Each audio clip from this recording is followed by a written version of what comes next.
Bishop E.W. Jackson on American Family Radio. Folks, just before the break, I related the story of a police officer who's just been suspended, is being punished, according to the police chief in Fairfax County, being punished because somebody who was in a car accident when he ran their license found that there was a warrant out for them for failing to show up at a deportation hearing. He called ICE. ICE came, picked the guy up. And for that, this police officer was suspended and is now being punished for following the law of the United States of America and reporting to the appropriate authority that this is a person who had not shown up at a deportation hearing and a warrant was issued for his arrest. But apparently that was something that he shouldn't have done, according at least to the police chief of Fairfax County. Well, my guest is the president of the Capital Research Center, and I picked up an article about the dark money behind the whole illegal immigration industry, if you will. And I was fascinated by it because I never really thought about this, about the infrastructure of support there is behind this whole process. Because, we think of it as being somewhat organic and that the left is simply taking advantage of it. And what this article suggested to me is, no, they're not just taking advantage of it, they're engineering it. So, Scott Walter, thanks for joining us here on The Awakening on American Family Radio. We appreciate it. Good to have you. Scott, are you there? Yes. All right. There we go. Hey, listen, Scott, thanks for taking time to join us. Look, before we get into the substantive issue I want to discuss with you, which is this dark money behind illegal immigration, tell us a little bit about the Capital Research Center. Sure. The Capital Research Center is, you can think of it as an intel agency for the world of public policy disputes. And one of our, we track the money and the way it flows, both the institutional donors like the Ford Foundation or Open Society Foundation, then the activist groups that get it, and also the leadership of all these different types of groups. And probably the easiest way to find this is our online encyclopedia, influencewatch.org. Influencewatch.org. So the Capitol, because, to say the truth, I've always thought that the Capitol is referring to the Capitol in Washington, D.C., but actually, so the Capitol is really referring to Capitol as in money. Well, you could think of it either way, because the point is that money is all intended to influence the U.S. Capitol. You're quite right. That's clever. Okay, now this article that I read, is information put out by the Capital Research Center, surprised me because I never really thought about illegal immigration as something that was in any way being engineered as much as I thought of it as something that was kind of happening organically and then being taken advantage of by the left. But your article suggests that there are some very powerful, well-funded sources that are manipulating this process. That's Is that true. There are lots and lots. Sadly, there are lots of them. The Soros network, which is vast and sprawling, has long been very active in this area. He's been fairly clear that his own personal philosophy is that there's not really an excuse for borders, most anywhere in the world, whether it's the Americas or Europe. And so he has funded all kinds of efforts by groups of lawyers and advocacy and the rest on this. And then there also are other places. One of the things you've probably seen, Bishop, is we've written a great deal on Arabella Advisors and its dark money empire. This is a for-profit group that controls 4 nonprofit groups that in turn create hundreds of little fake left-wing groups on pretty much every issue area there is: abortion, immigration, the court system, Medicare, Obamacare, you name it, and they are spending left-wing dark money, quote-unquote, on it. And they are certainly doing that in the immigration section as well. Now, I saw a concept which, again, surprised me because, of course, it confirmed how the left manipulates language and uses language to advance its cause. And frankly, they've done that very successfully. But there's a kind of underground railroad of illegal immigration. And is that an accurate description of what you think is going on? Well, I think you could put it that way. I'm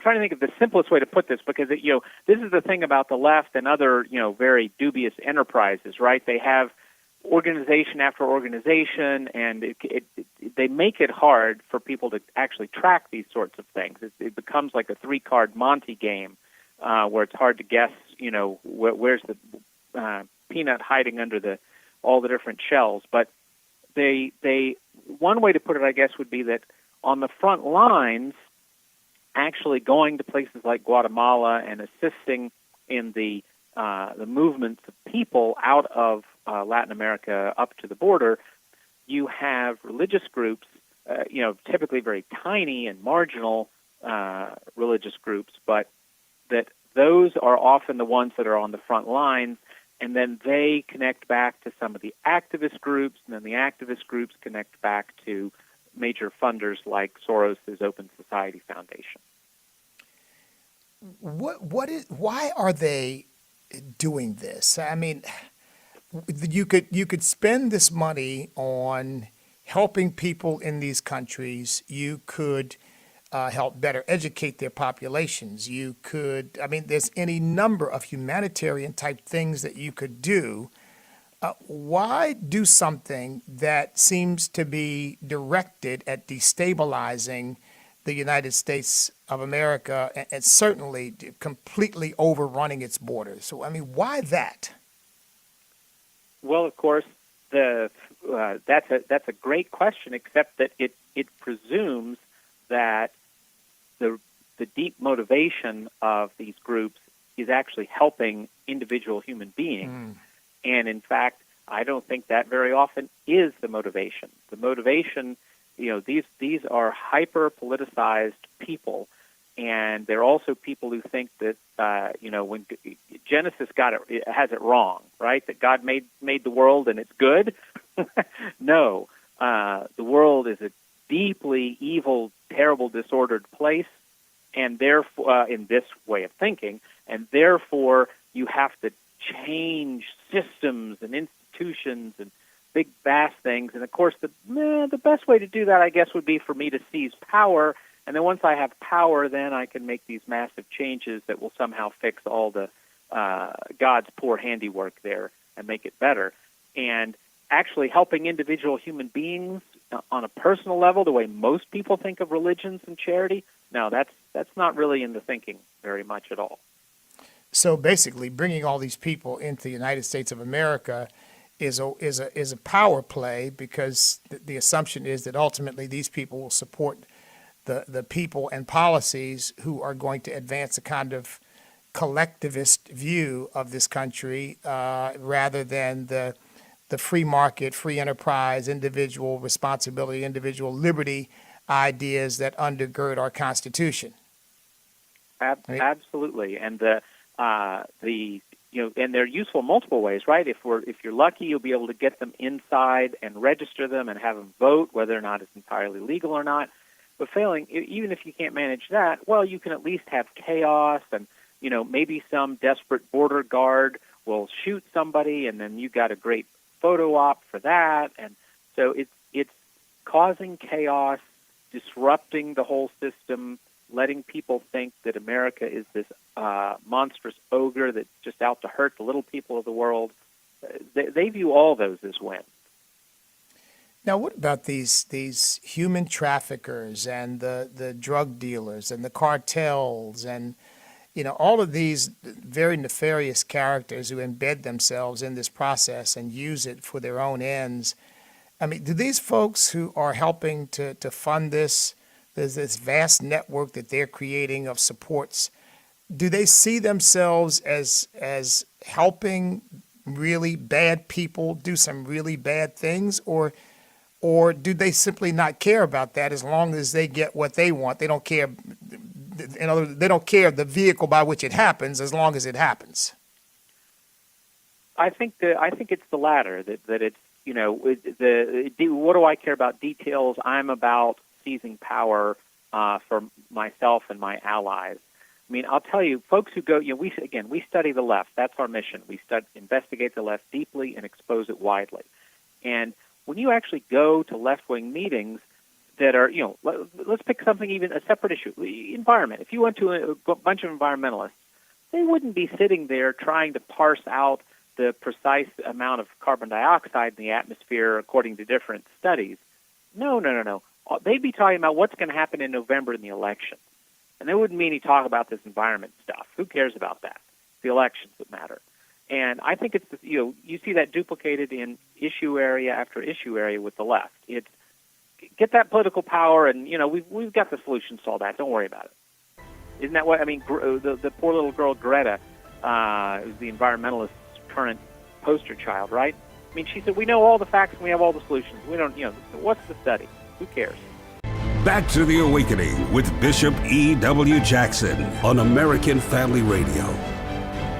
Our guest is Scott Walter. He's the president of the Capital Research Center, and we're discussing the dark money behind illegal immigration. The Capital Research Center deals with a lot more than that. They follow and investigate the financial dealings of the left. And Scott, this Arabella organization, if you will, they're very, very wealthy. I mean, you say in this piece that I read that they've raised more money in the last few years than the Clinton Foundation, the ACLU, Planned Parenthood Federation. I mean, and those are gargantuan charities, if you want to call them that. Why? First, two questions. One, why don't we know more about Arabella, A? And B, what is it that you're hoping by exposing this? What are the results that you're looking for?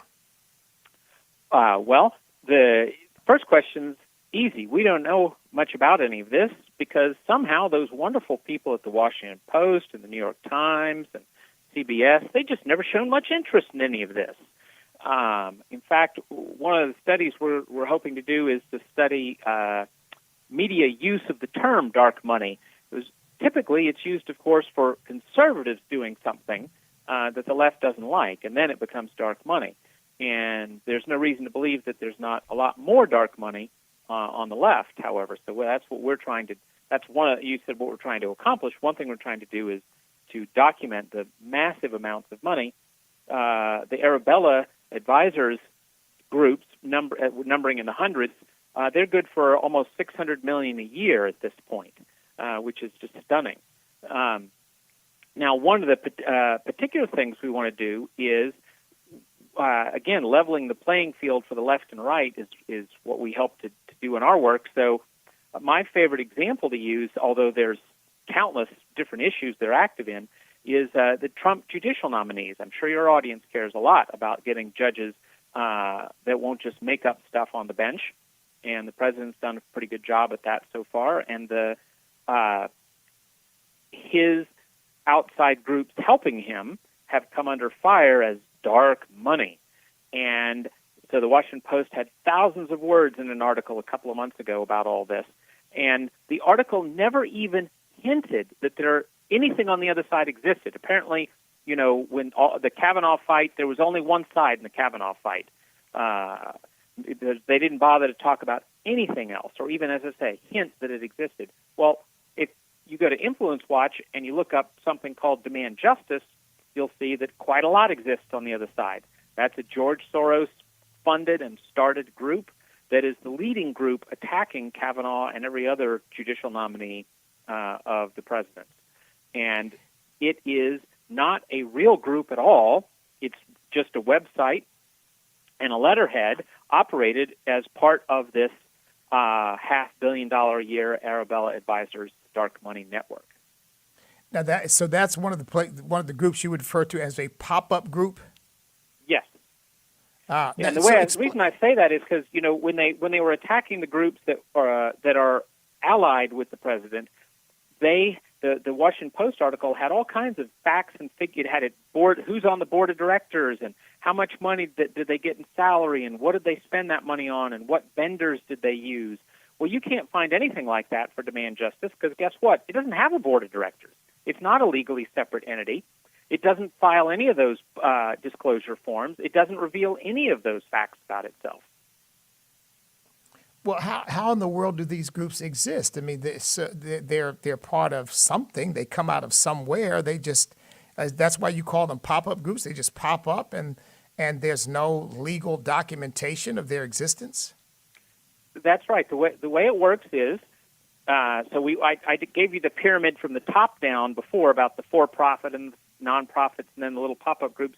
Let's go up the pyramid in this case. So at the bottom, we've got this entity, Demand Justice, which is, as I say, the leading thing fighting all the Trump nominees.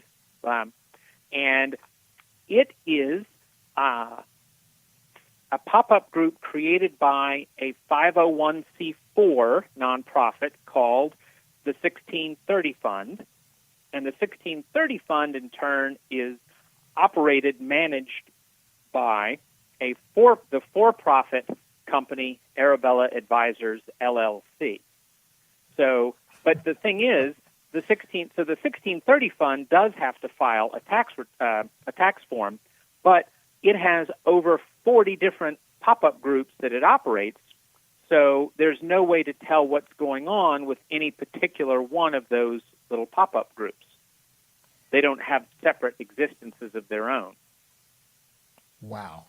Look, this, I always say I am not a conspiratorial thinker because it's sometimes to me it's just lazy thinking rather than really sort of looking at the facts and trying to figure out what's really going on in any given situation, spitting out these elaborate conspiratorial frameworks. But I tell you what, this does sound a little bit conspiratorial when you start talking about pop-up groups that in effect have no legal footprint, but behind them is another group, and behind that is another group, and behind that group is, this stuff, if you're really doing good things, you said it earlier, this is not about helping people, because it seems to me if you're really doing good things that you can be proud of, things that you don't have any reason to be ashamed of, you don't have a problem with people knowing what you're doing, right? I mean, generally speaking.